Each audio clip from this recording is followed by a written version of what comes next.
Welcome to the Iceman Kicking Podcast. It's the show with cold questions and even cooler guests. We're here to talk about the ins and outs of special teams and specialists. And I am your host, Brett Kelly. Today's guest is one of the most successful kickers to ever play the game of football, who lasted 24 years in the NFL. You may know him from such events like helping the Patriots win their first ever Super Bowl by hitting a game winner against the Rams in Super Bowl XXXVI. A man who came back from missing not one, but two field goals in the Super Bowl to hit yet another game winner in Super Bowl XXXVIII for the second title in Patriots franchise history, and ultimately setting the record for the most career field goals made ever in NFL history. Quote, he is the greatest kicker of all time who made the greatest kick of all time in the 2001 divisional playoffs. His consistency, mental toughness, and performance under pressure was legendary. That quote is from Patriots head coach Bill Belichick, who may know a thing or two about ball. We are, of course, referring to a man commonly known as the GOAT, Adam Vinatieri. Welcome to the cold seat. Having me on, bud. Appreciate it.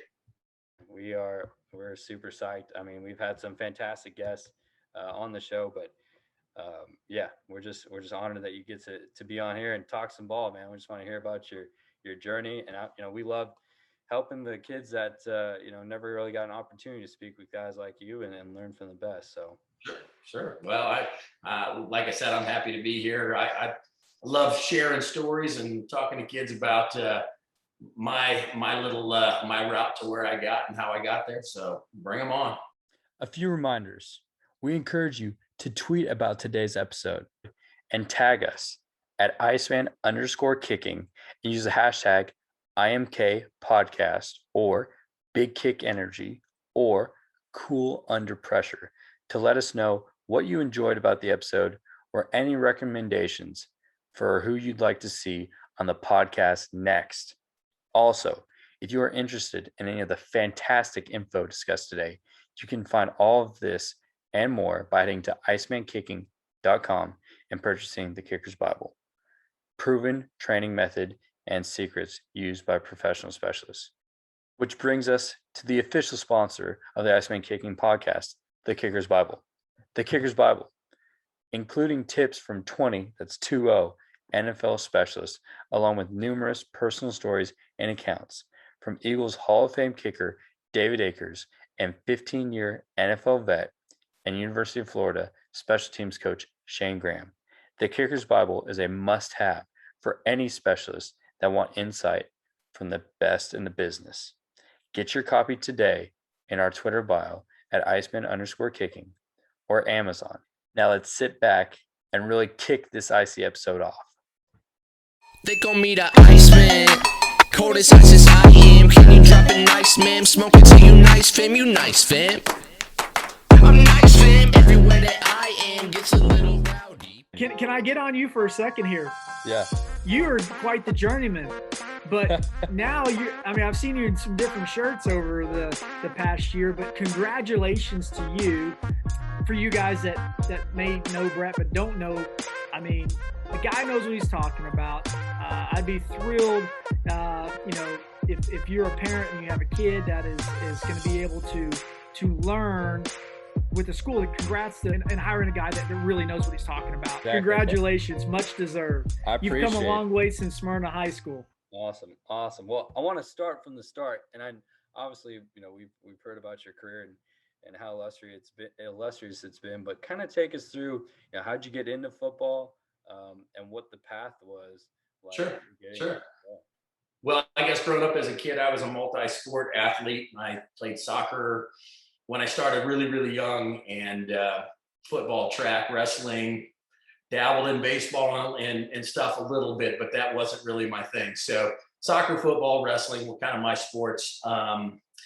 I guess Pop Warner football, 5th grade rolls around. I know kids start younger than that now, but that was our first opportunity to put pads and a helmet on. And Played a little quarterback as well, but they were kind of trying to figure out who could kick, and they said, anybody kick? And myself and a couple guys said, we play soccer, we'll try. And happened to be the best one that day, and they said, oh, cool, you're our kicker. And that's kind of how it started, along with probably every other kid that ever kicked a ball. But I loved it. I mean, soccer kept me going and in shape and all that stuff, but playing football was pretty awesome. So I guess every year beyond there, from that point on, I was the kicker and the punter for our team.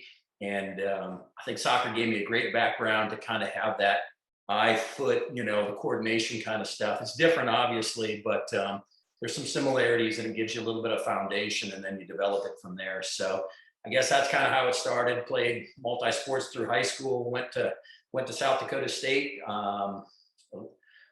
backup quarterback for about 10 minutes, and punted and kicked there.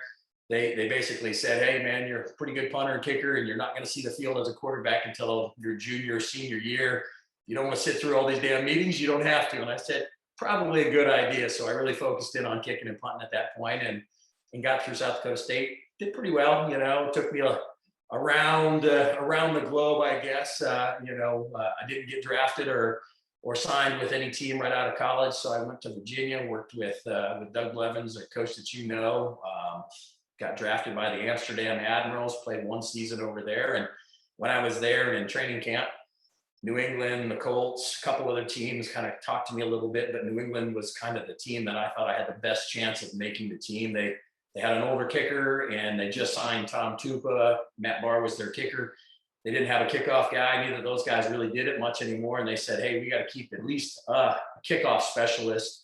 And, a year after that, maybe you can fight for the starting kicker job. Well, I got in there. Bill Parcells was the head coach at the time. And to all the respect in the world to him, he looked at it and said, hey, this kid can help our team. So he gave me an opportunity to kick field goals too. And I did pretty good in training camp. And, they ended up releasing Matt, and the rest was history, so to say, I guess. That first year was a little crazy, a couple ups and downs, missed a couple kicks early, and Parcells said he's week to week, which means miss another kick and you're gone. But I think the third or fourth regular season game, hit a game winner. I think I went 5 for 6 or something against Jacksonville, and that kind of catapulted me, gave me some confidence, and the rest of the season went pretty well, and went all the way to the Super Bowl that year. Lost to Green Bay, but it was a pretty memorable year nonetheless.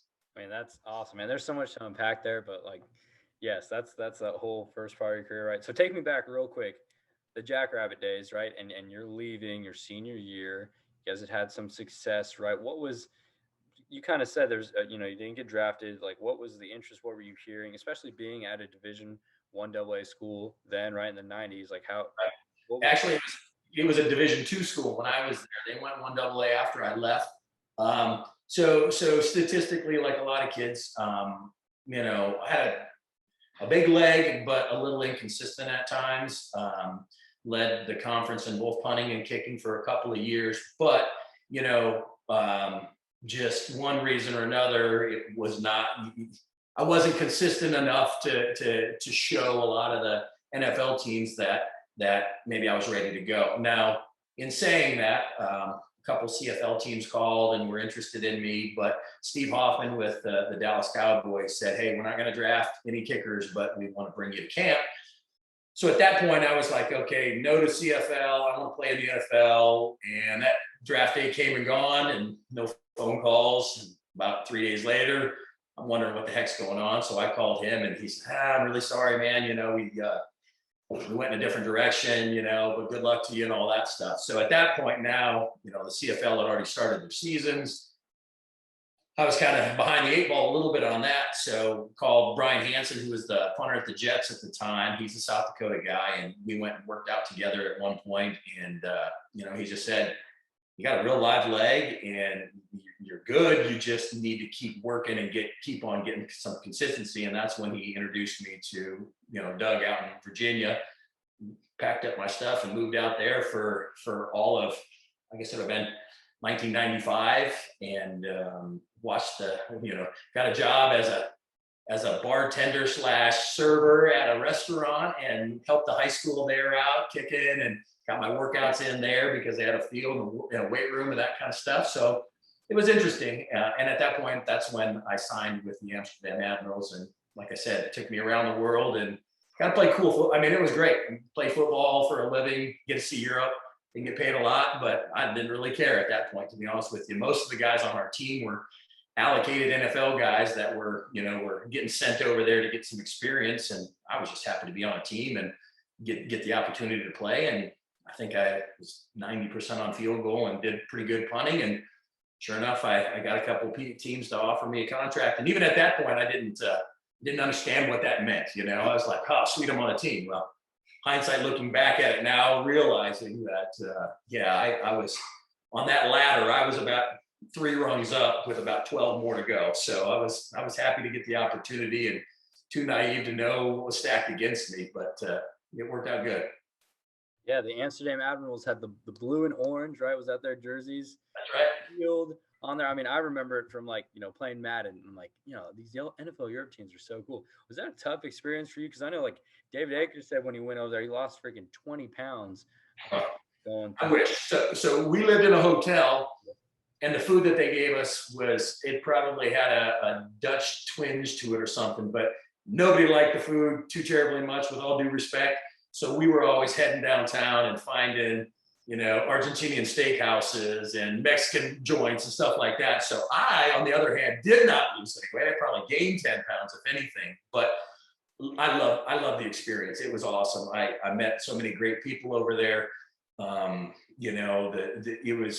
was a really great time. And the funny thing about being in Amsterdam, we could lose every game, but as long as we beat the Germans, we were okay. That was their attitude.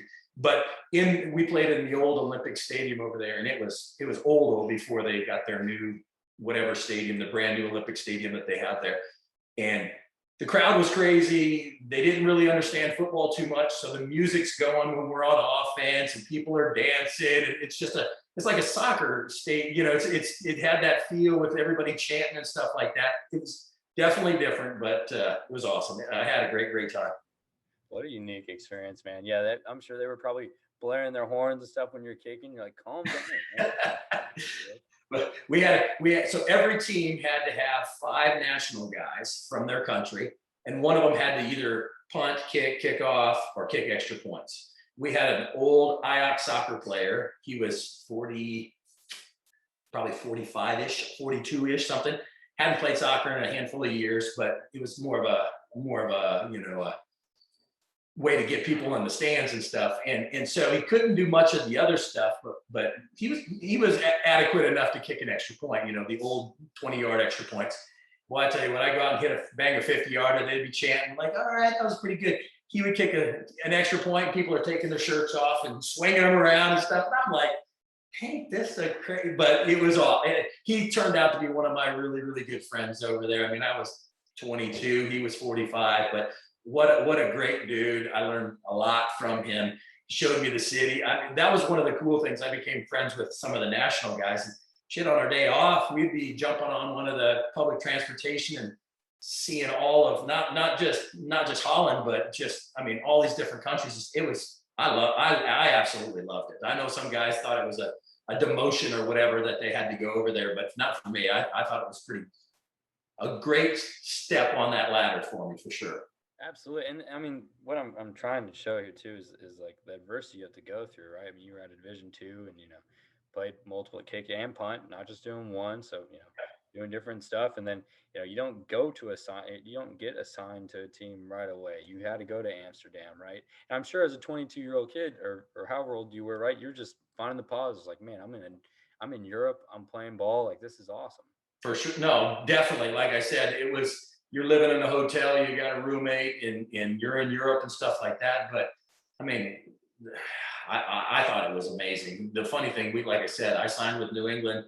We made a run all the way to the Super Bowl. So I think I played something like 31 or 32 games in a 12-month time period. I was a little tired. Thank God I was young, because I'm not sure how I would have handled it otherwise. But I loved it. I didn't want to stop. It was just so much fun, and getting to go play in Barcelona and Frankfurt and Dusseldorf and Edinburgh, Scotland and London and all these.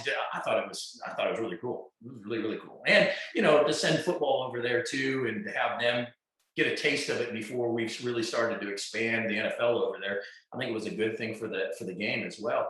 And I think and I know they shut it down because they were losing money or something, but losing a little bit of money to develop not only the sport in a foreign country or countries, but also to develop younger players. I thought it was a good thing. As much money that the league brings in, it's okay to lose a handful of millions of dollars to develop that and to expand it out. So I wish they'd bring it back. I think it'd be a great experience for a lot of people, but it's above my pay grade. Yeah, man, I know. I think that's cool influence, and you see guys now being recruited from Europe and stuff, going to big time schools. So yeah, I think that's awesome. You guys were part of that. You were as much as part of that as anyone who played there. So for sure, that's awesome. But then you go into the situation, right, with the Patriots, and you've got a 17-year NFL vet there, Matt Barr, right? And I'm sure that's a tough test to walk into that. How did you handle competing with such a proven, this guy, nearly just like your career, nearly 20 years in the NFL.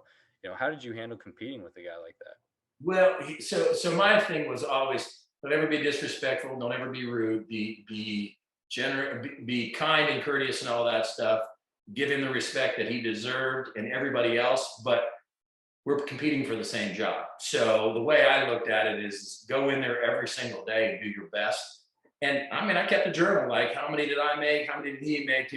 I wanted to, because I felt like if I was going to get released, he better be like a title fight. He better not, he better win. I got to knock him out if I'm going to be the new champ. But I just wanted to see, and that's one of those things, like I had all the respect in the world for him. I knew all about his stats. I knew about him helping the Giants and winning Super Bowls and all that stuff. So he's one of the guys that I looked up to when I was growing up as a kid, so, but I also, like I said, respected the heck out of him, but I wasn't going to give him anything. I wasn't going to bow down. I was, the one thing that I had at that point is he was a little older and I was a young, strong-legged guy. So when I'd warm up, first thing I'd do is I'd go back beyond his range where he wasn't comfortable anymore. And I'd just camp out back there, banging balls. I'm like, either I'm 20 yards behind you and everybody sees that, or you're going to come back here and now all of a sudden it's not going to fare as well. So I tell you one thing though, like I said, we had a good relationship, and I, to this day, one of the best pieces of advice he ever gave me, and I pass it on to younger kids, doesn't matter what sport it is or whatever. He told me, he said, when the writing was on the wall and he was looking out, like he knew, he said, Adam, always remember this. You're going to have a good long career. He said, just remember this. You're never as good as they say you are, and you're never as bad as they say you are. He said, if you can stay on an even keel, you'll be great for the rest of your career, because there'll be ups and downs. There'll be one day they'll be telling you you're the best thing ever, and you miss a couple kicks, oh my God, they should have got you. What are they thinking? That kind of thing. But if you can put the good behind you and the bad behind you and just keep working forward. And that's one thing that I really found out is to get into the league, it's difficult. To stay in the league, it's difficult, maybe more difficult, but that consistency thing is what keeps you there for a long time. And coaches want to know that you're a guy they can trust and count on. And so the consistency thing for me is a huge, huge deal.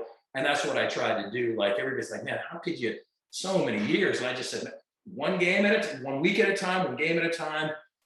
All of a sudden the season's done, and the next thing you're signing another contract, and the next thing you're like, holy cow, how did 15 years go? It's funny. It was always like, everybody would stand up and name, position, how many years in the league, blah, blah, blah, blah. And every year when I would start counting those, hey, this is 18, and people were like, this is 22, right? That kind of stuff. It just was weird to me, because even though I could tell my body was getting older and getting more aches and pains, and it took longer to get all the little stuff in and done, I just never felt like it was that long. I was like, man, it feels like 7 years when I'm 50. I just loved it. It was so much fun. Everything about it was awesome. Dang, man, you're never as good as you say they are, and you're never as bad as they say you are. That's awesome advice. And just kind of like you talk, there's so much stuff that I want to hit on. But tell me real quick. So you're saying at the start of every season, right? Guys would stand up and they'd say, "Hey, I'm so and so. I'm from here, and I played this many years." Is that correct? Yeah. Basically, most of the time it's the rookies coming in. It was like name, position, signing bonus, right? And everybody would get just hooping and hollering and stuff. But a lot of times they would introduce, some of the older guys too, so everybody kind of knew who everybody was. And new rookie coming in, meeting 75 new faces, they probably don't know everybody. But and I had a couple of rookies, "Hey, coach, where am I supposed to go?" And I'm like, "You call me coach again, dude, we're gonna have a problem." So it got to the point where when I started getting gray hair and I was older than most of the coaches, sometimes they didn't know. So I make sure I let them know early and often. I'm sure it was that 2017, 2018 season when you grew up the beard. I'm sure you got a lot of that, huh? Oh yeah, oh for sure. I've had the fortunate. I've been fortunate enough to play with a couple father-son duos and stuff like that. It was, I guess it would have been, 2017-ish probably. We're coming in after specialists are out. We do all of our stuff. We're coming back into the locker room to ice down and stuff. Everybody else is still out on the field. And they got a new rookie that's getting his helmets and shoulder pads and filling in his locker. He obviously just got in while we were at practice. And I saw the last name, it said Megan on top. And I go, I like to always introduce "Hey guys, I'm Adam Vinatieri, I'm one of the reps and all this. If you need anything, if I can't answer it, I'll figure it out, whatever, try to be friendly and all that stuff." And he turned around and he said, "Hey, Mr. Vinatieri, yeah, I know who you are." And I go, "Yeah." And so Mr. Vinatieri, that in itself made the punter and Luke and Rigo laugh.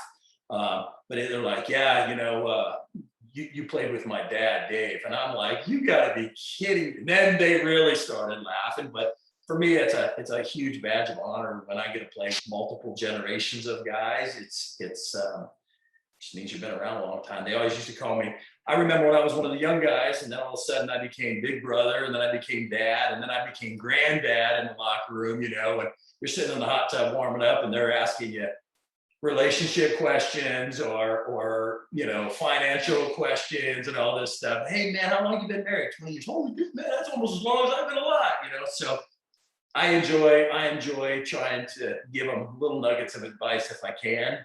Not always, but make sure, just the little things. Spending money. These guys get money in their pocket. It's like, put that away, save it, don't spend outside of your means, and then you'll be good for a long time if you can do that. So just little nuggets that are not kicking nuggets, but life lessons, I guess, that can help out maybe. Huge. As Marshawn Lynch said, "Save your chicken, save your chicken." And you're right, man. You're a teacher, and that's like they came to you, and they look for that. So that's pretty awesome. I want to rewind real quick too. I heard during your first season, right, when you went out and you made that tackle, Herschel Walker on the kickoff, right? Did Bill Parcells really come to you and say, "You're not a kicker, you're a football player"? Yeah, he said that. He said, "Guys in the locker room are going to treat you different now." I had no idea what that meant, but I think I earned a little bit more respect, like guys in the locker room. Some of my best friends are guys that have been done and out of the league for 10 or 15 years, but the Willie McGinnis and the Lawyer Malloys and all the guys that were roughly my age, a little bit older and stuff. I mean, they looked at me differently, like when that happened. And then we obviously Monday after the game, you watch all the different plays and special teams and all that stuff. And they're like, "Dude, that was awesome, man." And I guess for me, that's who I am. That's it means as much to me as anybody, but I work in the weight room as hard as anybody, and I'm doing the running and all that stuff with the guys. And I know at one point our strength condition coach said, "Hey, we can modify stuff. You don't have to do the same running and all that." And I go, "Listen, I want guys to see me out there. I want to compete with them, and I want them to realize like it means as much to me as it means to anybody, because none of us are perfect. I'm going to miss a kick. I'm going to maybe cost us a game, but I want them to also know that it's not from a lack of effort, a lack of trying, a lack of heart, any of that stuff. And there's something very humbling to them if I'm in there lifting and I can put up more weight than a running back or something, and I start talking some trash. Kevin Falk is still one of my greatest friends. He sat there, man, he goes, "I hate lifting with you." And I go, "Really? Why?" And he goes, because I never ever can take a break, because if I do, you'll lift more and embarrass me. So I've got to push hard as I can every single day. And I go, so I make you better? And he goes, absolutely. And I go, hey, that's what we're all about. And I'm not trying to do that for him or any of the other, but me, myself included. AJ and I, when we're down in the basement, man, we're pushing hard because I can't let him beat me and he doesn't want me to beat him. So it makes us both better. You know what I mean? So that's just one of those things that, yeah, Herschel, it was hilarious too, because kicked the ball, he broke a seam. I'm probably a bit out of position at that point. And I'm like, oh my God, he's gone, right? And I really didn't have a very good angle, if at all. And I'm like, I can't let him get to the end zone. I can't. So I start running with my one turf shoe and one kicking shoe on. And to my surprise, every 10 yards, I'm gaining a foot. I think I ended up tackling him at about our 25, 27 yard, whatever the heck it was. He got a good 70-yard return, but I finally lunged and grabbed him and took him down to the ground, and he grabbed the ball and threw it in the ground. He turned around and looked like, who caught me, right? And when he saw little old number 4 kicker, I'm sure he just lost his mind, because he had to have thought it was one of our safeties, a DB that's fast, not me, right? But I had nothing cool to say other than, yeah, the kicker. And then I went to the sideline about passed out. So maybe the good Lord gave me 10 seconds of speed just one time, because I'm not that fast, but hell of a play. Probably one of the most athletic plays of my entire career, for sure. Shoot, man, one of the most athletic plays for a kicker. Like that's that's right. That made kickers everywhere proud. That's right. I've seen some probably more epic tackles, but you better throw that one in there in the top 10 of all time, just because it was Herschel, and that dude was an Olympic bobsledder, for Christ's sake. So you got to recognize, even if you don't remember. Oh, he's a freaking dude, man. I mean, obviously he was, that generation, like he was, the running back. And I think that's got to be up there with also, Pat McAfee. I know is your buddy.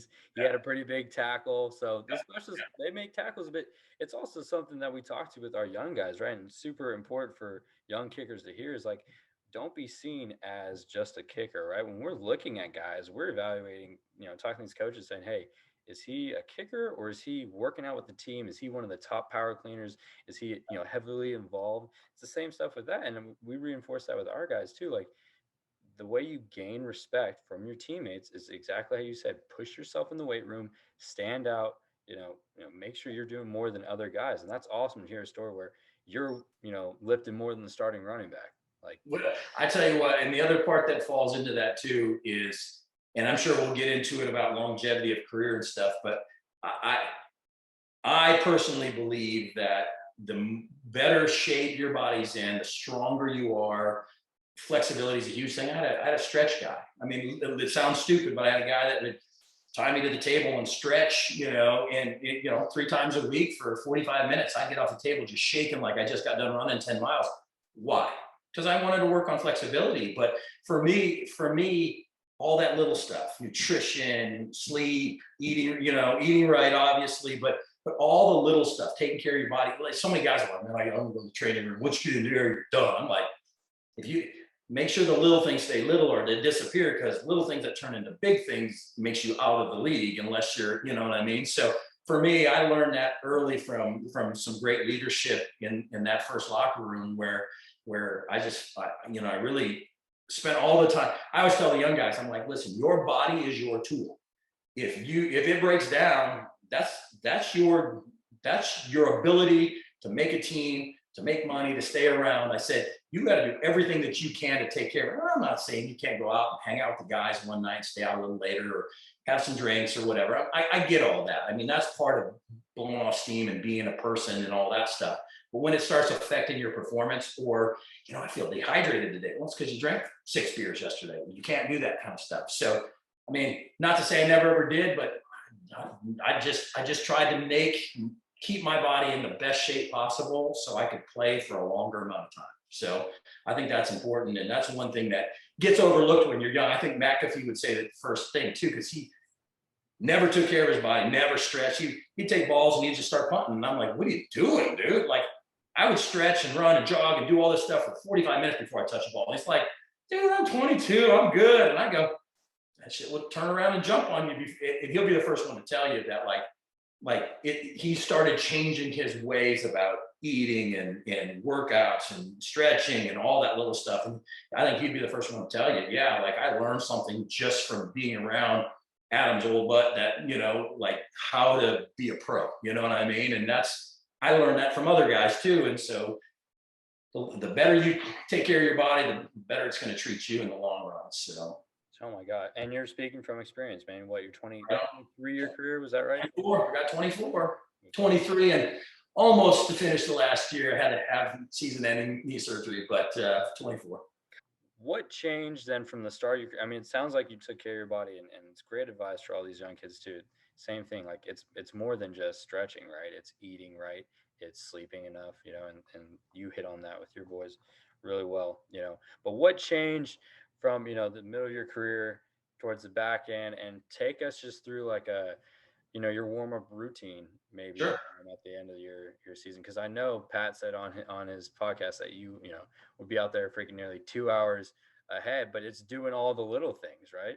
For sure, yeah. So obviously, as I got older, had a couple of different surgeries and stuff like that, and kind of got more into a pitch count thing. As we would kind of like, okay, season starts this day, so let's work backward and make a routine of a certain amount of kick. It sounds crazy, but the last 8-10 years, the first way out in April, I would start kicking minimal amounts of balls with deflated footballs, like just softer balls, just like and just stroking balls, right? And then, okay, you do that for a week. The next week, okay, now we put in a couple of real balls, but you're still hitting the deflated ones and so we really built a program like a pyramid, almost to the point where, okay, each week, each month, we got closer. And okay, now we're starting to hit regular balls and all that stuff. So for me, it was really about, and it was hard for me. And I was always a guy, kick all day long, kick every day. That was kind of the Belichick way. We kick field goals and kickoffs every day. But for me, that was normal. So when I got to Indy and my body started going, hey man, you've got a couple issues here, I had to learn how to manage what I did and really even go outside of the source and try to, the physical therapist, Aaron Brill, one of my best friends, love the guy to death. He spent lots and lots of time with me working on all the little stuff. We do activation stuff and soft tissue work and stuff. Every day that I kick, we'd spend 30, 40 minutes together, just doing all the little things. So when I got onto the field and started doing my workout stuff or doing my jogging around and breaking a sweat, I was ready to go. And that really kept me healthy for many, many years. So, it's tedious. It takes a long time.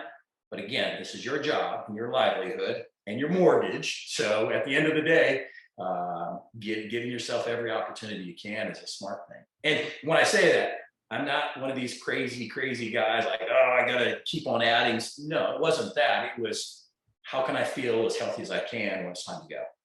Sure.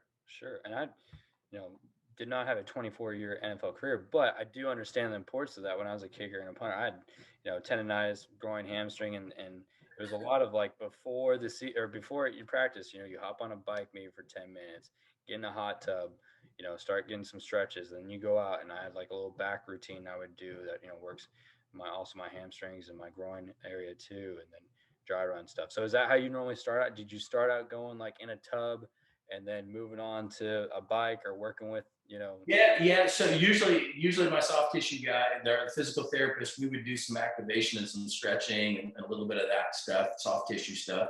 And then I would jump in the hot tub, really loosen up. And then I would do a gamut of lower back stretch stuff, kettlebell stuff that would just band stuff that would just really kind of get my hips and back loosened up. And once I felt like that was good, obviously working kickers, growing, number one important, punters, hamstrings, but not to say all of them aren't important, but those are the ones that can kind of bite you a little bit if you're not ready. So a lot of little, even the lifting regimen that we kind of developed in addition to everybody else's lift, we would do all of the 4-way leg stuff, with cables and stuff. Because, hey, listen, work the groins, work the IT bands, work the hip flexors, work the glutes and all that stuff. So you can, because we're so one-sided all the time.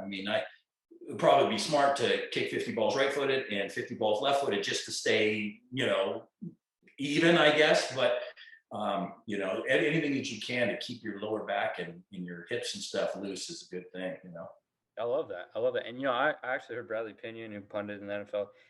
He said he'd do punts with his right and left leg. Did you ever see anyone hit balls with like right and left, or is that?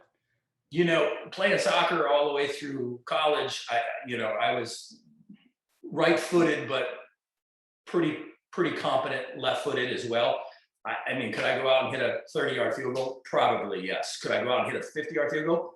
Probably not. So when I got away from soccer and just got into football, I didn't work a lot of the left stuff, which probably would have been good to stick with it. Have no experience with it, so I don't want to say, yeah, this is what you should do, because I didn't do it, so I don't know. But I felt like I played a long time, so I got the most out of what I had left. We were holding it together with some bubble gum at the end, but we got it done. Taped everything up, huh? Just freaking, yeah. That's right. Yeah. I mainly from a maintenance thing. That's the only reason it crossed my mind, And talk a little bit too. I'm interested in the 4-way. I've heard this before, right? Like if you work your body straight up and down, Dave told me about this. Like if you just do power cleans, right, and squats all the time, you're going to hit a certain plateau. But if you work your body in different directions, you're going to raise that plateau. Is that true, or what are some workouts that you did? Well, I agree with that, but when I say the 4-way stuff, that's working all the little muscles and stuff too. It's not so power clean, bench press, squat. I mean, they're hitting your big main core muscles, but a lot of times, as you know, take a quarterback or a pitcher, for instance. They're not going to sit there and bench press a bunch, because it just to get big pecs isn't really what they need to work on mobility and stuff where they can get that whip of the arm. Similar for us kickers, like for me, it was really important to keep my groin strong, my hip flexors and stuff really limber and strong. So the 4-way cable stuff would be just, I'm doing like I'm doing an abductor, an adductor, a kickback basically for glute and lower back, and then a knee raise or a forward, whatever, just for the hip flexor stuff. For me, trying to hit all the little auxiliaries, because you get enough work kicking and doing all the major stuff for the major, but it's that little muscle or that little tendon that gives you something that kind of bites you a little bit. And I just noticed soft tissue stuff was important too, to keep your muscles long and get rid of any scar tissue or anything that's building up in there. Like I said, I spent a lot of time laying on a training table getting some work done, but that's just to make sure that your muscles are firing right. And I don't want to get technical with it. It's not that big of a deal, but taking care of your body is the number one thing I think is by far the most important thing that you can do. It's huge, man. It's huge. And like you said, the proof is in the pudding. Like you had this, amazing, successful career. My brother's a physical therapist. I'm gonna need to get with him about all these different because I know the biggest thing is anatomy, right? And they gotta understand what moves what, and how that's all connected. Now, like post-practice stuff, obviously you'd have a routine or a script during practice, and you said you were pretty much on like a hit chart or a pitch count for your hits. What was the treatment like after practice, or what'd you do after?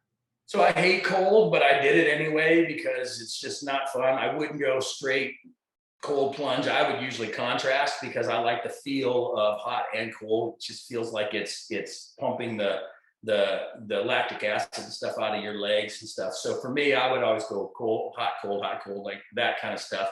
Had Normatex, and I had all of the little stuff, the game readies, and all the little stuff that we get spoiled at from being in the league. It's at our disposal, or kicking or punting at the big colleges. You guys have all that stuff too. So I took advantage of a lot of that. Like I always felt like pre was the most important thing, and then post practice, like I said, I would contrast. That was my thing that I really liked doing. Always ending in cold, spend the last 5 minutes in cold or whatever, and then for the most part I was good. But like I said, soft tissue work. Thursdays was always my massage day. It gave me enough time. Well, that was my major massage day, if you will, because that gave me enough time to really work through any knots and any of that stuff. So come Sunday, I felt pretty good. But there's not I don't think there's a right and wrong. Some guys do it early in the week. Some guys do it later. Some guys do it multiple times. It just depends on what you can fit and what you feel the best about. I know the more you do it, the more pressure you can handle. Like, I remember my son got on the table and was working on something years ago. And he's like, "Oh my God." He's like, "That hurts, Dad." And I go, "Yeah, but it's not a fall asleep on the table type thing. Once you get used to doing it a lot, you'll be able to almost sleep through the pain part of it too. But sometimes you got to do it." Yeah, and I'm sure that the masseuse have their dang elbow in his head and was freaking getting. Oh yeah. All the dry needling and hooking electricity to it and all that stuff. It's there's plenty of things those physical therapists want to do to torture us, I guess. Did you do cupping? Did you do all those? You know, a little bit. Yeah, a little bit. I didn't get as much out of that, but some guys really, really like that. So it just kind of depends on what you may have going on. But use the Compex machine and stuff where that sends the currents through and stuff like that quite a bit. But a lot of dry needling. If I felt like I had anything that was tight, our physical therapist did all the dry needle and acupuncture type stuff. And that seemed to really help if you ever knotted up or something too. And have all the chiropractors and everything they throw at us just to make sure we can stay on the field on Sunday. Sure, it's using your resources, right? And that's probably looks like a dang voodoo doll with all the different inside your arms and stuff or legs. And that's right. You know, a question I get a lot too is, Coach, like, you know, my guy's losing his distance on kickoffs, and he's starting out the year freaking 12 yards deep, and now he's, you know, can barely reach the goal line, or he's 5 deep. You know, did you have well, you kind of talked about your kick count during practice, but how did that differ, maybe say from August to your Decembers or Januaries, or, you know, were you a big dry run guy? Did you like doing, you know, just to replicate the swing? You talked about deflating balls a little bit. Yeah. There's definitely a time and a place for visualizing, and you know, if you're a punter and you're not doing 500 drops a day, or, you know, we've got all practice long and we're kicking for 15 minutes of it, right? So if your coach is the kind of coach that says you're going to stay out here till it's done, well, then you're just wasting time if you're not doing something constructive. So I would always underhand throw balls to our holder and and underhand balls so he could catch balls and do his drops. Myself as well, you know, work on some dry runs through field goals in kickoffs. A lot of the stuff for me, I'd take my steps to visualize it, to see it without actually kicking balls. For me, early in my career, I kicked twice as much as I did when I hit 38 to 48. I really did. I hit a lot more, you know, once I got to Indy, I didn't hit as many balls anymore. But for me, I think off season's the time that you really work on specializing your craft. And during the season is minor tweaks and building confidence and doing the little stuff. You're not going to reinvent the atom. I hate to see it, coach say, we're going to change something major, because that just takes so many reps to kind of get that into your muscle memory, that I think that's the time to do it, you know, in the summer or in the spring, summer, before the season comes around. When the season's there, we correct and stuff, coach, you know, during the week, but come game day, it's how you feel, what you feel, and let's go. So for me, the majority of your adjustments and probably more kicking should be in the off season. And then once you get into the season, you have to kind of, and like I said, first 10 years of my career, we kicked every single day. And I was young, so I could handle it, I guess. But I do think even high school kids, even college kids, to be on some sort of a pitch count. Kickoffs wear you down way more than anything else. I can kick 100 field goals and feel better than after I got done, you know, versus 12 kickoffs, because those are so violent, full go, everything at it. So, you know, maybe it's one day in the middle of the week that we're working on kickoffs, and maybe you're hitting 10 live balls that you're really trying to get after it. But the other stuff you can work on, you know, some either dry runs like you mentioned or whatever. But multiple days of kickoffs are going to end up getting you at some point for sure. So would you have a day? Sometimes I tell my guys I don't want to see them do more than like 7 or 5 kickoffs in a day. Did you have a cap like that you put on? But I think if you're you warm up, you get a first couple, and then once you're grooving it and you're hitting the ball well, hit, like you said, 5, 6 of those, and then shut it down, because at some point, what do they call it, diminishing return or whatever, once you get to a certain level, you can keep kicking, but you're starting to lose some power. So, and there's never a game that you kick off 6 in a row anyway. It's a kickoff, 20 minutes later, you're going to hit another one, hopefully you guys score 40 points and you might have 5 or 6 or 7 of them things throughout the course of the day of a game. But I think you're right. I think getting your timing and your steps down. And so when you're coming to contact, you've got a good feel. I think the thing that I always notice out of high school kids, and some college kids, some pros, if they sit there and they go, I can 3-step this thing down 2 yards deep, but then when I get back and take my full approach, they toe it, or they're not making as clean a contact, and they're running twice as fast, and you're like, I should have more power. You should have more power, but if you don't hit it on the sweet spot, you're losing all of that. So I always talk to the young kids and stuff. I'm like, start short, get your contact, get your steps, and then we can always move back a little bit. And hey, then all of a sudden, but once you lose that sweet spot contact, you're done. So to go back further and keep going and try to beat a dead horse is dumb. Figure out the contact part, because I'm like, well, shoot, in high school, if you can take a 2-step approach and hit it 3 yards deep, it's a touchback. Now, you may want 9 yards deep, and I get that. But if you go back 8 yards, now you're hitting it to the 5-yard line, somewhere in those 5 yards, you lost it. So we got to get that back. So for me, I look at Seabass. The guy took about a 3-step approach, but he smashed the ball. He never went back far. He didn't have to, you know what I mean? So I'm the kind of guy, like, keep everything as simple as possible, have less moving parts. If you can kick it deeper than hell with a 5-step approach, why go to an 8-step approach? I'm always about making it as easy as possible and less moving things. You see high school kids that are always bobbing and stuff when they're kicking, and I'm like, stop that, stop, quit, be comfortable. But all this movement shit, like, you could be going forward and he snaps, or you could be going backward, he snaps, and your center of gravity is different. I said, be the same all the time, because then when you get into a game or a pressure situation, your body already knows what to do. It just takes over naturally, and then you can just focus in on your job and not think about any of the other stuff around you. So I had a wrestling coach that always said, keep it simple, stupid. And I'm like, what the heck does that mean? But I get what it means. Have less things to think about and worry about, makes your job easier. 100%. And like you said, guys, young kids will go back and they'll be like, hey, let's, hit some kickoffs, and they'll just, maybe get some 3 steps, 5 steps. I got a coach go straight back to their full steps, and they're hitting line drives. And it's like, dude, if you just gotten your contact right, warmed up a little bit, you'd be fine. Right. Right. I dropping some jewels, Adam. You got some jewels out here for the young kids, but I love that. And I want to ask you this too, because it came up.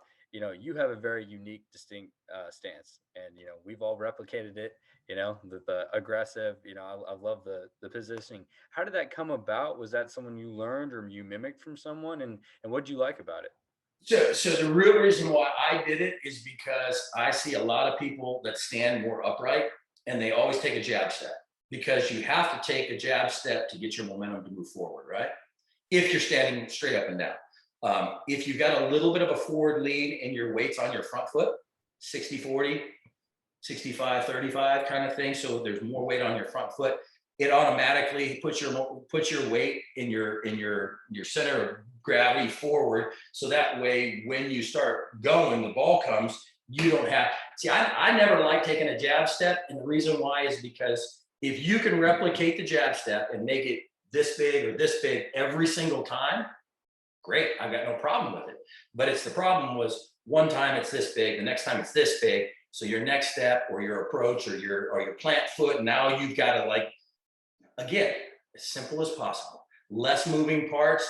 If I can replicate it exactly the same every time, the outcome is going to be the same every time. So for me, I did more of an aggressive forward stance, because in my mind, when I hit the best balls, I'm attacking the ball. And that's one of the things too. You see a lot of times, if a kid is not confident, if he feels like, oh, maybe you missed a kick, and now this next one, without the confident swing and attacking the ball, I feel like now all of a sudden their weight's off a little bit, your hips, there's so many things that can end up going wrong versus, I know everybody has their own little thing. My key word or whatever is attack the ball, attack. Because for me, and not to the point where you're clenching, I gotta kill it, but smooth, controlled, forward, lean, aggressive. Attack was my word that I put in my head. But that's why I liked it. John Casey, I mean, shoot, he leans clean over the front of himself. He drops down way down here. He can't take a jab step when he's like that. I mean, it's his moment, his center of gravity is so far forward. And I'm not trying to emulate John. He's lefty and he's awesome. I love the guy to death. I think he's an incredibly good kicker. But for me, like I always tell kids or adults or kickers or whatever, I said, you can be you. Like I hate it when I went to a camp when I was a high school kid and they tried to make 500 kids kick exactly the same way. And this kid that's 6'4", this kid that's 5'4" is not going to have the same body. So the most important thing is everyone should look exactly the same as their plant foot hits the ground and the swing goes through. How you get there, I don't really care. It's important to get there in a certain amount of time. I mean, that window of time's got to be there. So if you're a three-step, if you're a guy that's farther away, you've got to start a little earlier. Or if you're a closer guy, you don't have to start as fast. But I think that plant foot has to be right there, and your foot going through has to be in the right spot. Beyond that, how you get there. Remember Paul Edinger, played for Chicago for a handful of years? He faced backward and looked over his shoulder when the ball came. He spun around and kicked the ball. Now, I'm not saying right or wrong, but he made it to the league, so he's probably pretty damn good, right? So there's a million different stances, approaches, whatever. It's however you can comfortably get to your plant foot at the right spot and your foot going through that motion, that pendulum motion, hitting the ball in the sweet spot. For me, I just wanted to get rid of all of the little stuff that could potentially take me off of my spot. Keep it simple, stupid. Right on. Plant foot and contact, right? Most important part, make sure it's consistent every time. Yeah. And that's the other thing. I watch high school kids all the time and college kids. When your hashes are wide, so you're taking pretty aggressive angles. Sometimes when they take their steps back, for me, I would say if you took my steps from the ball to my plant or to where I'm starting, you cut a piece of string and then you moved us around and I took my steps, you dropped that string, I'd be willing to bet I was within a half an inch every single time. And that's just because I trained myself to do it exactly the same every single time. So it gave me a chance each time. A lot of young kids, they don't understand how important that is. Sometimes if they're at the right hash, they round the corner and I go, stop. If I take this and now we go to the other side, you're going to be off by 6 or 8 or 10 inches. You think it's going to be the same there? Absolutely not. You've got to be the same some kid, high school people, I'm better from this hash. Well, because you screw it up on this hash, so let's work this and let's get it down. You think it's crazy? I went and bought one of those metal, 90-degree things. When I'm working with the high school kids and stuff, I'll drop it down. I'll be like, here, take your line. Let's make sure you're going directly at the target. Now I'm going to put it behind you so you're going to 90. And it's amazing because once we start doing it, they go, I look stupid with this. This is dumb. I go, do you make your kicks? Yeah. Okay, well, we don't have to do this forever, but until you get your stuff down, let's program it into our head. Let's do this 500 times until you get it down, and then you're going to be spot on every time. And then you're going to be like, sheesh, why didn't I do that sooner? You know what I mean? I don't care what it looks like. I don't care what you look like in practice. I care what the outcome is. And that's the one thing that I think has changed in football over the last 3 or 4 decades is people are more concerned about their Instagram accounts and their Twitter accounts, and how much swag I've got and how I look. Dude, the only thing that matters is if you make your kick, make your catch, win the game. None of that other, it drives me crazy when some of that young stuff comes trick, adults, whatever. Hey man, I gotta look good. No, you gotta play good, dude. Let's make our kicks and then we'll worry about the rest of the stuff later. So I don't know. I just went on a rant. Sorry, man. We love that. And I think the coolest thing that I heard you say, when we got to talking was, your swag when you can say it, but you know, your swag in the league is hitting your game winner. You know what I mean? That's right. That's right. Yeah, Yeah. I was. Well, yeah, I don't know how I started that. That was always just my signature, whatever thing. But you never see me wearing crazy color shoes or extra wristbands or anything. And I don't care if you do. I'm not a hater when it comes to that. I don't mind, but just be on point, and then you can do whatever the heck you want to after that. But make sure you got your other stuff down. You know what I mean? Gems, man. Hit your freaking game winners and hit the freaking fist bump. I thought it was the coolest thing. You know, you gotta have a go-to celebration. That's the GOAT trademark, man. Right. Yeah, and just like you were saying too, when I'm working with young guys, even college guys, the guys I've worked with, and believe me, I don't profess to be an expert, but like coaches out there that have kickers, right? Like all you have to do is make sure they have that 90-degree angle from both hash. And it seems like right-footed kickers, right from the right hash, will always cut that down because they seem like they're further away. Same thing with left-footed kickers from the left hash. So coaches, you don't have to know anything about kicking, man. Just make sure that and if you need to take a string out there, fantastic idea. Take the string out, make them do a ton of freaking dry runs when they're not kicking. Yep. No, for sure. I don't know what it is about that makes, you know, they take their steps and then I don't know why they close that net. I'm not exactly sure why, but when we do it and we go, okay, stop. All right, now let's take our steps and redo it. And they're like, oh my gosh, that's significant. Yeah, it's absolutely. That's why I think those Mayday or jet field goals or whatever are hard. Not because it's fast. You just don't have time to do. You have to visually look and go, yep, this looks about as right as I can be. And depending on how much time you have, oh, I got an extra second, I can eyeball a little bit more. Or, oh, I got 5 extra seconds, I can actually take my steps fast. Those are the hardest kicks, not because it's the end of the game or, oh, we got to run out there fast. It's because you have to visualize like, okay, I think this is about right. So you don't get to do your normal process and be positive that you're on the right spot.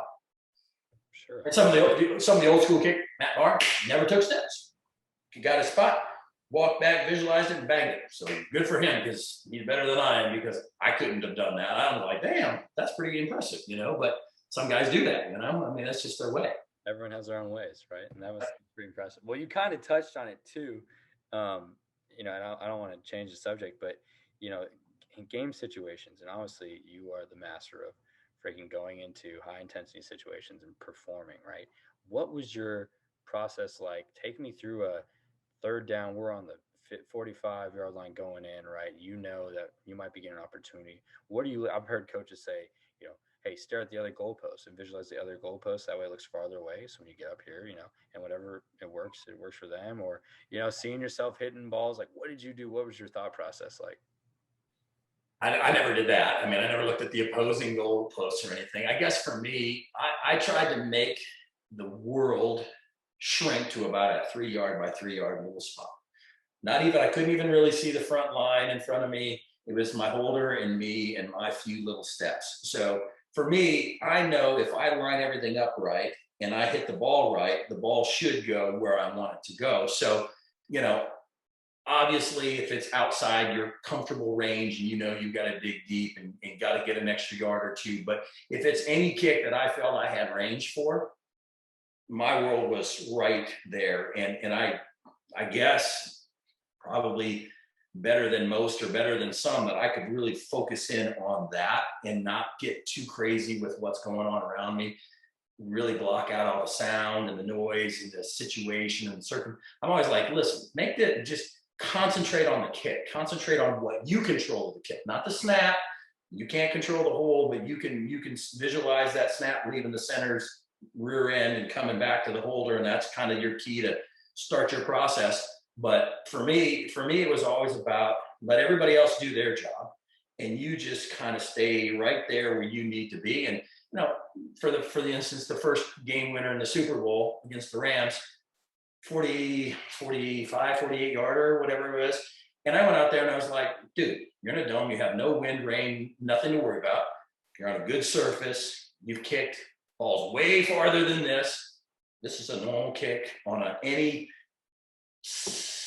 Thursday in June, right? Same thing. So just go out there and do your job. And And it's easier said than done. Don't get me wrong. I'm sure if you had a heart rate monitor on me, my heart was probably pounding out of my chest. Guarantee it. But it was weird though, because as I went out there on the field, everything kind of like slowed down and got quiet around me. Like you see in the movies when they do that stuff. And you're like, it really did do that, really. I mean, now we've got one of our wings, John, to the other guy, and he's not getting set. So I say to Kenny, my holder at the time, Ken Walters, I'm like, dude, shut up, Rod, will you? And he, Rod, shut up, okay. So there's a lot of little stupid things going on around it.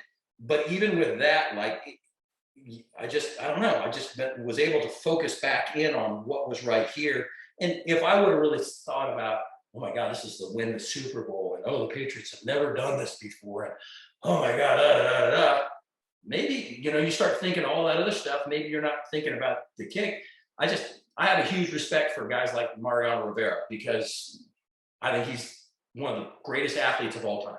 You just go in, hey, I gotta get 3 outs, and everything's on the line, and he did it for 25 years straight, just money, lights out, lights out, lights out. He could focus in so much and just perform under the craziest conditions. I guess for me, probably playing all the sports and like playing quarterback, and in soccer, I was center midfield. Why? Because I wanted to be right around the action. So I think some guys enjoy having the ball in their hand at the end of the game, or for that last shot in basketball or whatever, the Michael Jordans, if you will.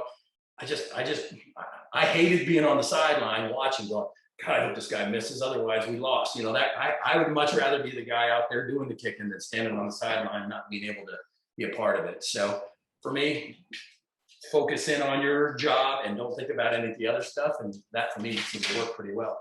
Like your pup walking through and being able to. What's that? I said, like your pup walking through and being able to focus, man. That's freaking put it into motion right there. But no, that's probably one of the coolest things ever. And you can apply that to life, right? Like focus on your 3-yard box. You can't control anyone else's decisions and what they're going to do. All you can control is your reactions and how you operate. So Belichick used to always say, do your job. Don't do anybody else's. You can't do anybody else's. Do your job. And holds true. I mean, like you said, it doesn't matter if football or anything else. Do your job. You worry about your stuff and let everybody else do theirs. And things usually happen pretty well if it does. Yeah, dang, man. That's awesome. And this has been awesome. You've been dropping jewels here, Adam. So I won't keep you too much longer, but I do want to hear, tell me one of the toughest situations you were in the mental process, because, for example, Super Bowl XXXVIII, right? You had missed a kick in the Super Bowl, and any kicker, right, who has missed a kick, freaking high school game, you get that feeling. I know I missed where it's like, oh shit, I can't come out here and miss another one. Like my job could be on the line. This is a freaking Super Bowl. And you walk in, I'm showing my guys, when I was at Rice, I showed my guys this, and just your focus, how you look after you come in and you hit that. But it doesn't have to be that one. Take me through one that was, No, that's as good a spot as any.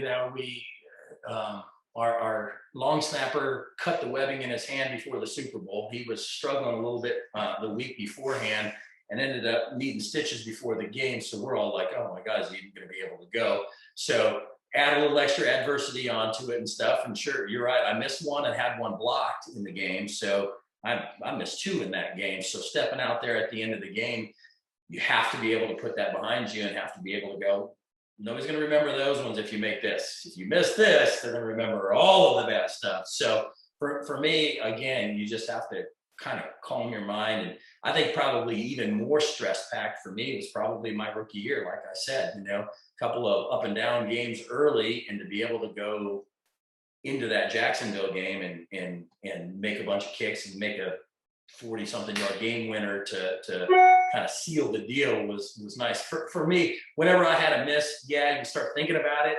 And I always would be like, gosh, I hope the next drive we get down there and have another opportunity to kick, because the longer I sat there on the sideline thinking about it, the more I'd get pissed that I missed. Well, how'd you miss that? You should have never missed that. This stupid thing. And so the sooner I could get back out there, clear my mind, bang a kick through, and then be able to go, okay, now let's move on. That for me was always really, really important. So, hey man, if you play long enough, you're going to miss a kick or 2, or I probably missed 100 kicks in my entire career. So you're going to miss them. You just have to be able to bounce back and put the next one through. Jeez. Yeah, that's pretty cool. And that I'm telling you, and I think watched it on the Pat McAfee show, and he was talking about, your mentality and going through that. And but yeah, just being able to put that behind you, right? Because like you said, if you do miss, they'll think about all the kicks you missed before. But if you make it, no one's gonna even Oh, think absolutely. about No, I think Pat and I were good for each other. He was a nice young guy when I was past halfway through my career, and it was an enjoyable time because I made him a little more mature. He kept me younger, and we had a great relationship. We won a lot of games together, and I kind of liked it too because he was more fun loving on the field when I was more serious, and I would hear him jaw with other guys and crazy stories about, it was I'll tell you, I'll keep it PG. One of the guys, I think it was Jacksonville, actually, and everything happens with Jacksonville, it seems like, but I think one of their defensive linemen were running out to kick a field goal, and the defensive lineman kind of like cuts in between Pat and I and kind of like shoves me, kind of gives me like a out of the way, and Pat blew up on this dude. What? You're mine, explicit, and the guy's like, what? You talking to me? Like, oh. Again, too many explicits to get into, and it's probably not appropriate, but he went off on this guy, and I'm like, dude, that guy's bigger than both of us combined. What are you doing? He's like, man, ain't nobody gonna touch you like that. And I was like, hey man, I appreciate it. Bang the field goal. I think Pat was probably giving some fingers to him as he's walking off and stuff. And I tell you, it's just so many little stories and fun things like that you half forget until somebody mentions it, and you're like, oh yeah, I remember that. So yeah, he was good for me for sure. Talking shit to the other guys. Yeah, do you have another Pat story that you like the most? Or it doesn't even have to be on the field, or one of his in the clubhouse or something. He's just so wild. Half of the stuff I probably can't or shouldn't talk about, but he was always the life of the locker room and party, and I mean he kept it fun. He definitely kept it fun. I'll leave it at that. When you and I are drinking a beer sometime, I'll tell you a bunch of stories. Too many people are going to see this. Yeah, that's right. Well, shoot, yeah, they'll definitely be watching with you, Hunter, man. You dropped some freaking gems, Adam, so we really appreciate that. And one thing I want to hit on too before we leave, and there's no one better to ask it than you, is what do you think differentiates the best NFL kickers in the league from just the good and average one? Like, what sets these best guys apart? Well, I personally think we've touched on it before, consistency over a long period of time. I look at guys, who was my all-time favorite guy growing up would have been Morton Anderson. There's plenty of great kickers, Nick Lowry, and obviously Jan Stenerud. That was before my time, a little bit even before, but Jason Elam.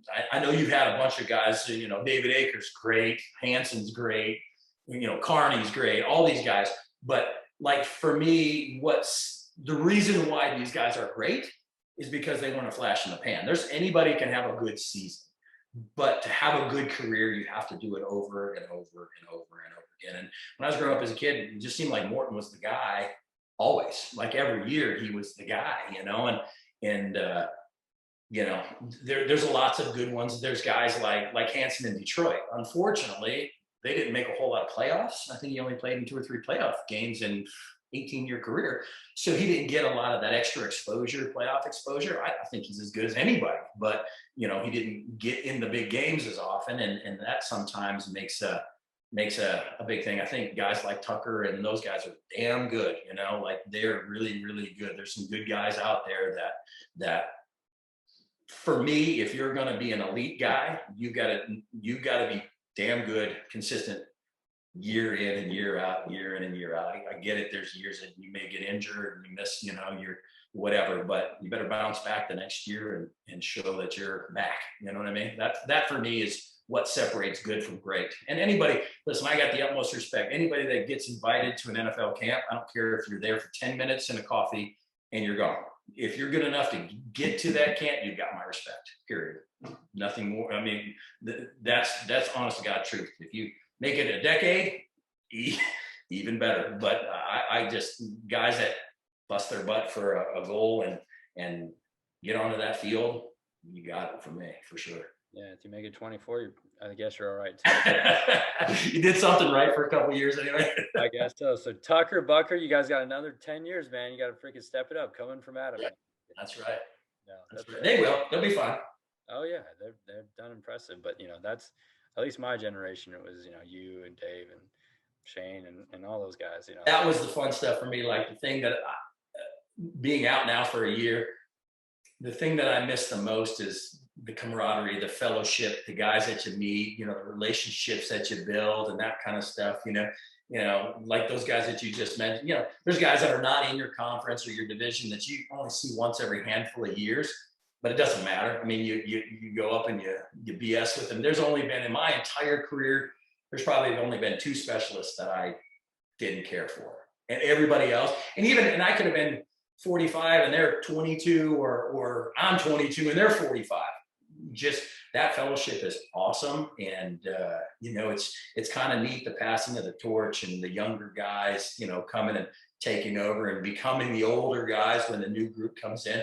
It's pretty awesome. I zero regrets. That's for sure. It's a tight knit group, right? And I get that same feeling from coaching too. And, again, it's not the same and from that perspective, but I do love, talking to guys like you, man. Just all the guys I've met too, Sam, have been so open and just fantastic guys. Love talking ball. So that's pretty good. Do you have any advice for the young guys? We're kind of wrapping up here, but you've seen it all, done it all. Is there anything for the young guy? I know you got your son who's a baller, any advice for the young guys out there? Well, for me, my advice is probably the same that you would hear from a lot of other people, but you got no excuses not to give 100% all the time. Like I tell my son and younger guys, listen, there's another party, there's another girl, there's another whatever, always around the next corner. I said, football and your sport or your dream, I don't care if it's football or not, it could be for some person that wants to become a physicist or a doctor or this or that. I don't care what it is. Your dream, everybody's got an opportunity in the window. There's really no reason not to just give 100% effort and do everything that you can. And even if you don't make it, you'll be able to look in the mirror and look at yourself and say, I did everything I could to make that. But I tell you what, if you do that more times than not, like I tell my son and some of the other guys, I go, there's some exceptional athletes in the NFL. There's some God-given, talented people in the NFL. I said, but the vast majority are dudes that are above average athletically, for sure, with humongous hearts, humongous work ethics. The guys that just not drafted, but become a superstar. Why? Because they never give up. They're the guy that says, I'm going to make you find a reason to cut me. And you're never going to find one because I'm never going to give you a reason. Those are the dudes that I've got so much respect for, because I sit there and I go, you look at this guy, there's so many throughout my career that I sit there and I go, this dude, I'm surprised he even got invited to camp, like, what? You went to school at, I don't know, Brown University or something, but I'm thinking, I think of one exactly, went to Brown and small guy, wasn't a starter. He did every special teams and he did everything 150 miles an hour. Guys hated to play against him. Like, dude, slow down. You're killing me here. He's like, and they're getting fist fights. And you know what? Had about a 12-year career. So there you go. I mean, those are the type of guys that, if you put every effort into it, good things usually work. 100%. And just like you said, they're around. They just kind of stick around and they can't get kicked out. They're doing everything they can to just be around. Sometimes it's the last guy around that wins, right? Those last cuts, there's always like the coaches are all, you probably know what I'm talking about. There's always, the last cut, we got to cut 7 guys and there's 12 guys that we really like to keep, you're like, okay, there's 1 or 2 guys that they're like, I never thought he'd make the team, but there's no way we can get rid of him. He's too valuable, and those are the guys that you're talking about. And it's just awesome to see those guys because sure, there's some guys that run 4.29s and but not everybody's like that. You know what I mean? And I was a guy from South Dakota that went halfway around the world to follow my goals and dreams, and it worked out. And then I worked my butt off for a long, long time and played for a quarter of a century almost. So not bad. I can do it. Anybody can do it. Dang it. Dude, I don't know, man. the stuff you've been through is pretty impressive. So, man, it's been awesome. I was going to ask you if you had a favorite motivational quote or success quote. I mean, you kind of hit on something there earlier, but is there anything that stands out to you? Well, I tell you, like I said, the one that holds the most true to me is the one that Matt told me about. Never as good as they say you are, and never as bad as they say you are. Because if you can remember that and just keep grinding every single day, and there's days that you don't feel it, but you need to keep going. That's the thing. The people that can push through, that are mentally tough and strong enough to push through, are the ones that persevere. And those are the Navy SEALs, for instance. To become a SEAL, you gotta go through a lot of crap to get there, but you earn that thing. If you can wear that badge, you're something special, and that's what I'm talking about. If you can push through the dog days, they don't give championship rings and Super Bowl trophies just to anybody. You have to go earn those suckers. So to be a part of that is pretty amazing. Man, awesome. It is pretty amazing, man. Man, I've had an awesome time. We've used you, to talk to our specialists and teach off of your stuff, and we'll definitely continue doing that in the future. You got any big plans or anything people should know about moving forward? Any, open up any clothing lines or, No, I'm just sitting back and enjoying the family. I got a cool ranch in Missouri. It's called the Record Breaking Ranch, for anybody that likes shooting gigantic deer and elk and stuff like that, some exotics. So anybody want to come check that out, www.recordbreakingranch.com. I didn't mean to plug that, but you just said it, so I'm going to go ahead and add that in. If we get a couple extra people come out hunting, that's always a good thing. And I'll probably be out there schmoozing with you, so that's a good thing. Record Breaking Ranch, man. Yeah, definitely go look that up. I named it that, man. I figured, shoot, if we're going to break records, we better. I broke a couple records. They can break big deer records, so we're good. Hell yeah, that's a great saying, man. That's a great team there. So, man, Adam, we appreciate you coming on, man. And I love guys like this that just love to come and talk ball. And I think that you enjoy it too. And yeah, it's awesome for me. Watching your career and being able to just sit and chat with you has been awesome, man. Appreciate it. Thanks for having me, man. Thank you. Of course, anytime. Well, this has been the Iceman Kicking Podcast with Adam Vinatieri. Appreciate it.